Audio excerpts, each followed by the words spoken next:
Thyroid की report आप कैसे देख सकते हैं?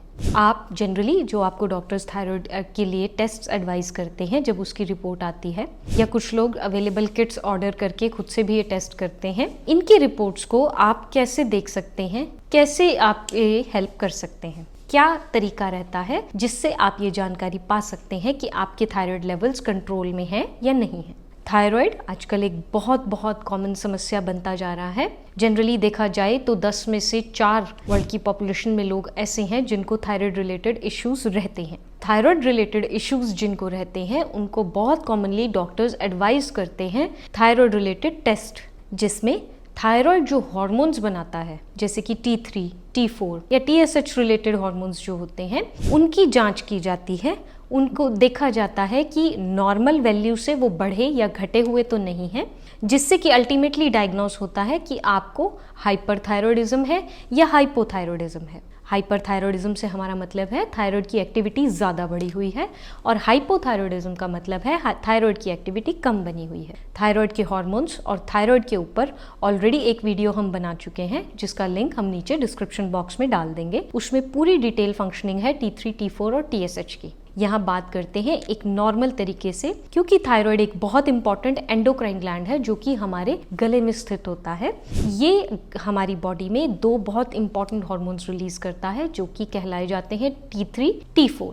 T4 का नाम है थायरॉक्सिन और T3 का नाम है ट्राईआइडोथायरॉक्सिन। ये दोनों हमारी बॉडी की रेगुलर मेटाबॉलिज्म में, हमारी मेंटेनेंस में, हमारी बोन ग्रोथ में, हमारी स्किन में, हमारे हेयर्स, हमारी आईज की प्रॉपर फंक्शनिंग में, यहाँ तक कि हमारे वेट मैनेजमेंट में बहुत इंपॉर्टेंट रोल प्ले करते हैं।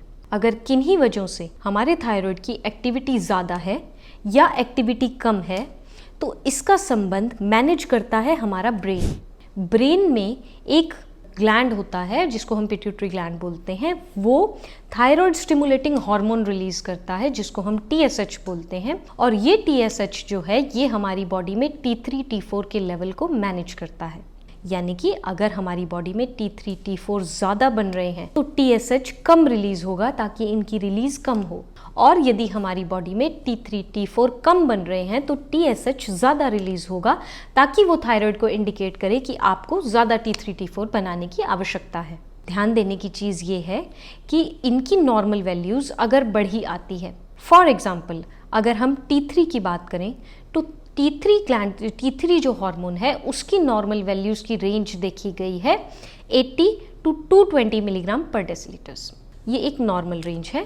अगर इससे ज़्यादा या कम रेंज में ये पाया जाता है तो इसके सिम्टम्स अलग अलग वेरी करते हैं। आप हाइपोथायरॉयडिज्म या हाइपरथायरॉयडिज्म से सफ़र कर सकते हैं। वो कितना ज़्यादा है कितना कम है ये डिपेंड करता है आपके ब्लड रिपोर्ट्स पे।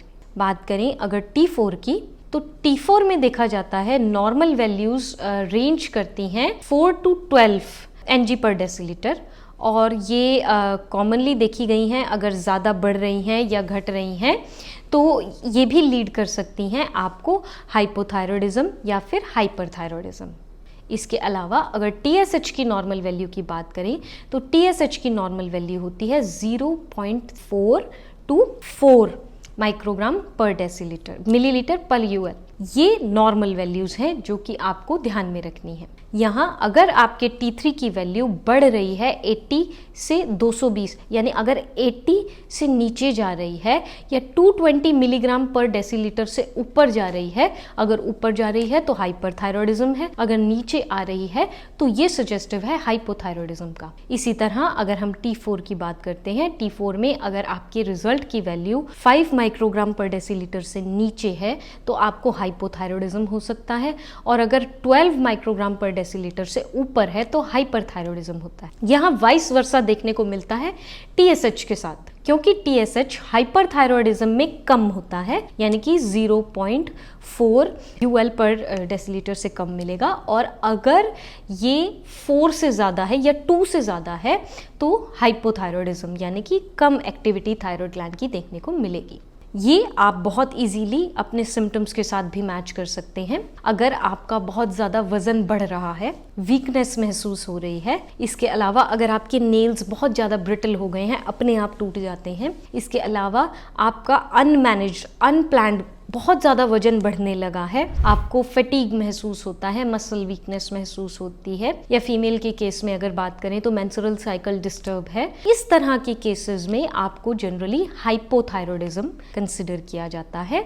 इसके अलावा अगर लक्षण उलट हो जाते हैं, अगर हाथ पैर ठंडे पड़ने लग जाते हैं, इसके अलावा अगर बाल बहुत ज़्यादा झड़ रहे हैं, वज़न अनएक्सप्लेनली कम हो रहा है, आप चाह नहीं रहे वज़न कम हो, आप ऐसी कोई एक्सरसाइज कोई रिजीम फॉलो नहीं कर रहे हैं, लेकिन अनएक्सप्लेन्ड वेट लॉस आपका हो रहा है, इसके अलावा बाल बहुत ज़्यादा झड़ रहे हैं, या फिर इस तरह की वीकनेस, या फिर आपको एनीमिया टाइप रिलेटेड कुछ भी सिम्टम्स अगर आ रहे हैं, तो वो इंडिकेट कर सकता है कि आपका थायराइड लेवल बढ़ गया है, यानी कि हाइपरथायरॉयडिज्म। थायराइड एक बहुत इम्पॉर्टेंट ग्लैंड है जो कि हमारी बॉडी में इतना इम्पॉर्टेंट रोल प्ले करता है।